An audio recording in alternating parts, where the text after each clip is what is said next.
आज संसार का हर एक व्यक्ति एक छोटे से जीवाणु कोरोना वायरस से इतना डरा हुआ है जितना वो परमाणु बम से भी नहीं डरता, क्योंकि इस छोटे से जीवाणु कोरोना वायरस ने सारे संसार को मृत्यु की बाहों में धकेल दिया है और एक भयानक स्थिति पैदा करती है। कहने को तो मात्र एक छोटा सा जीवाणु, परंतु इतना विनाशक छोटा सा जीवाणु। इससे भी छोटा जीवाणु एक और है जो इससे भी खतरनाक है, क्योंकि नहीं, आप इसके विषय अच्छी तरह जानते हैं, और वो है पाप। अदन के बाग में बस यही तो हुआ था। वो फल ही तो खाना था। फल में क्या रखा था? फल के खाने के पीछे परमेश्वर की आज्ञा का उल्लंघन। यही है वो कोरोना वायरस से भी छोटा और अत्यंत खतरनाक वायरस, पाप। और इस पाप का अंत अर्थात मजदूरी भी मौत है। ये मौत शारीरिक मौत से कहीं भयानक और विकराल मौत है।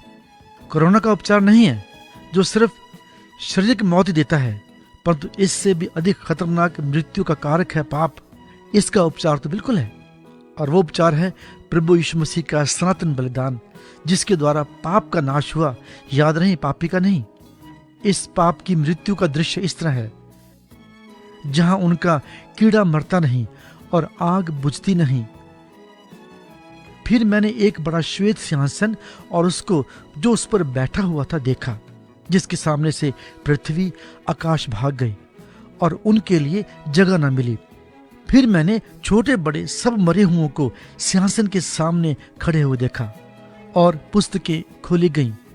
और फिर एक पुस्तक खोली गई, अर्थात जीवन की पुस्तक, और जैसे उन पुस्तकों में लिखा था उनके कामों के अनुसार मरे हुओं का न्याय किया गया। और समुद्र ने उन मरे हुओं को जो उसमें थे दे दिया, और मृत्यु और अधोलोक ने उन मरे हुओं को जो उनमें थे दे दिया।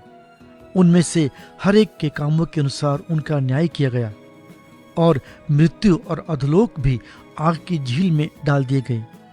ये आग की झील तो दूसरी मृत्यु है, और जिस किसी का नाम जीवन की पुस्तक में लिखा हुआ ना मिला, वो आग की झील में डाला गया। सावधान, अभी समय है। पाप की मजदूरी तो ये मृत्यु है, परंतु परमेश्वर का वरदान हमारे प्रभु यीशु मसीह में अनंत जीवन है। कौन सा जीवन आप पाना चाहते हैं? निर्णय आपके हाथ में है। उपचार प्रभु यीशु के सनातन बलिदान पर विश्वास करने में है। परमेश्वर का अनुग्रह आप पर बना रहे। आमीन।